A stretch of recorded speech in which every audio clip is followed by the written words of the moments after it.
Gurugram news channel को subscribe करें और बेल दबाएं ताकि कोई खबर रह न जाए। नमस्कार, मैं हूं मन्नू मेहता। स्वागत है आपका गुरुग्राम न्यूज में, जहां दिखाई जाती हैं खबरें आपके शहर की। 6 दिसंबर को सिविल डिफेंस के रेजिंग डे के रूप में मनाया जाता है और इसी को लेकर गुरुग्राम के सेक्टर 43 में आज इनके एक प्रोग्राम का आयोजन किया गया, जिसमें सिविल डिफेंस के डीजीपी, एडीजीपी सहित हरियाणा के कई अधिकारी पहुंचे हैं और सभी ने मिलकर इस डे को विशेष तौर पर इन जो सिविल डिफेंस की टीम है इनके नाम किया है। सबसे पहले आपको सिविल डिफेंस की जानकारी दे दें कि सिविल डिफेंस का गठन सन 1968 में हुआ था और 1968 में गठन के बाद धीरे धीरे इसकी टीम में बढ़ोतरी हो रही और बढ़ोतरी होने के साथ साथ ये वो टीम है जो किसी भी डिसास्टर के टाइम पे फर्स्ट रिस्पॉन्डर के तौर पर यहाँ पहुँचती है।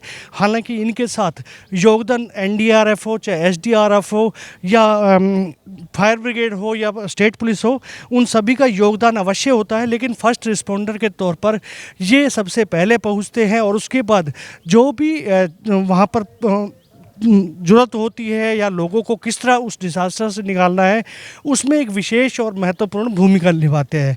आज जो आयोजन किया गया है उसमें इन सभी को सम्मानित किया जाना है। साथ में आप देख सकते हैं कि इनकी तरफ से एक रेड क्रॉस के साथ मिलकर एक ब्लड डोनेशन कैंप का भी आयोजन किया गया है, जिसमें लगभग 100 यूनिट ब्लड कलेक्ट करने का इनका लक्ष्य भी रखा गया है। इस खास मकसद ये है कि कोविड के बाद काफ़ी ऐसे लोग हैं जिन्हें ब्लड की ज़रूरत है, तो इसमें भी आज जो सिविल डिफेंस की टीम है एक महत्वपूर्ण भूमिका निभाती हुई आ रही है।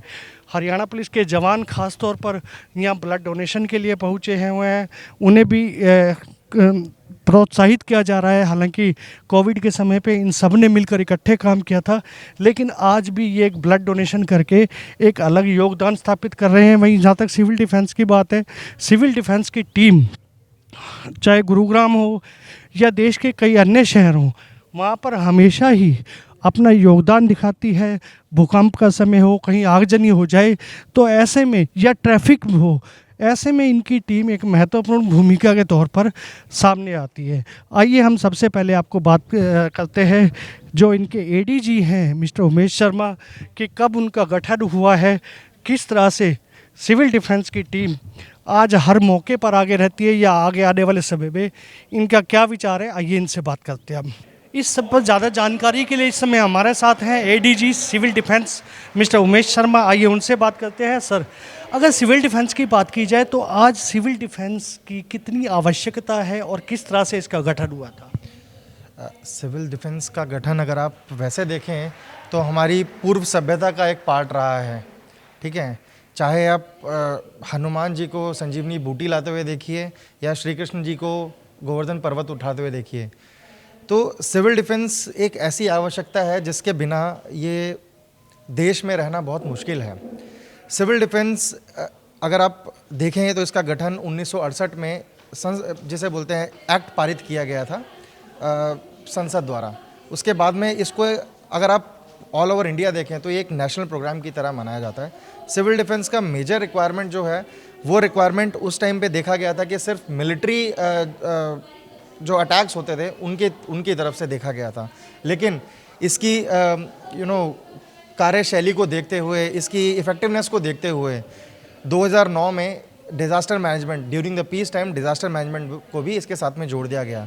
अभी आप गुड़गांव में आप देखेंगे कोविड के टाइम पे जब सारा का सारा एडमिनिस्ट्रेशन जो है बिल्कुल प्लैग्ड हो चुका था, उस तरीके से इन कम्युनिटी बेस्ड वॉलंटियर्स ने किस तरीके से आगे आकर के अपने आप को एडमिनिस्ट्रेशन के साथ मिला करके कदम मिला करके, कंधे से कंधा मिला करके इन्होंने जिस तरीके से काम किया है, ये भारत का कम्युनिटी बेस्ड डिज़ास्टर मैनेजमेंट और क्राइसिस मैनेजमेंट मॉडल का एक बहुत ही महत्वपूर्ण हिस्सा है। अगर आप इसको देखेंगे, कम्युनिटी ही एक सबसे पहली फर्स्ट रिस्पॉन्डर होती है किसी भी क्राइसिस को लेकर के। ठीक है, और सिविल डिफेंस उसी का एक बेहतरीन एक जैसे बोलते हैं पार्ट है, और इसके बिना अगर आप इसको देखेंगे तो बहुत मुश्किल है। इसके बिना हमें, अगर हम आत्मनिर्भर भारत की बात करते हैं या हम अपने आप को 5 ट्रिलियन इकोनॉमी की तरफ बढ़ते हुए देखते हैं, तो ये उसका एक बहुत ही महत्वपूर्ण हिस्सा है। और प्रधानमंत्री के जो 10 पॉइंट डिज़ास्टर रिस्क रिडक्शन के लिए जो एजेंडा है, ये उसका एक बहुत ही एसेंशियल कंपोनेंट है। सर बहुत ही अच्छा आपने बताया। आज फर्स्ट रिस्पॉन्डर के तौर पर सिविल डिफेंस सबसे आगे है, मजबूत कंधे माने जाते हैं। क्या ये आप आगे बढ़ाने की योजना है? क्योंकि अभी तक ये देखा गया है सिविल डिफेंस की जो टीम है मोस्टली बिग सिटीज़ में ही काम कर रही हैं, लेकिन रूरल एरियाज में अभी भी काफ़ी कमी है। तो उस दिशा में क्या प्रयास करने जा रहे हैं? देखिए इसके लिए मैं आपको ये बताना चाहूँगा कि गवर्नमेंट ऑफ इंडिया इसके प्रति प्रतिबद्ध है। और पहले ये सिर्फ जैसे आप बोल रहे थे नगरीय क्षेत्र में होता था, इसको बढ़ा करके इन्होंने इसका दायरा पूरे डिस्ट्रिक्ट के अंदर में इन्होंने फैला दिया गया है।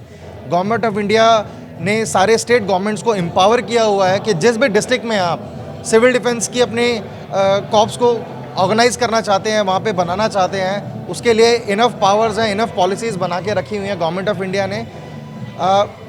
ज़रूरत है इस टाइम पे कदम से कदम मिला करके स्टेट गवर्नमेंट और सेंट्रल गवर्नमेंट को साथ चलने के लिए, ठीक है। और मुझे यकीन है इसमें हम प्रयास कर रहे हैं, निरंतर प्रयास कर रहे हैं और हम इसमें सफल भी होंगे आगे।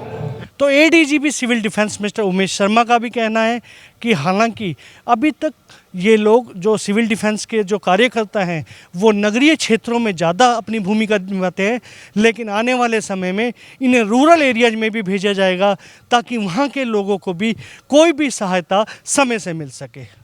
आपको हमारा प्रोग्राम कैसे लगा हमें कमेंट करके अवश्य बताइएगा और इस खबर को ज़्यादा से ज़्यादा शेयर भी कीजिएगा ताकि ज़्यादा से ज़्यादा लोगों तक सही जानकारी सही समय तक पहुंच सके। नमस्कार।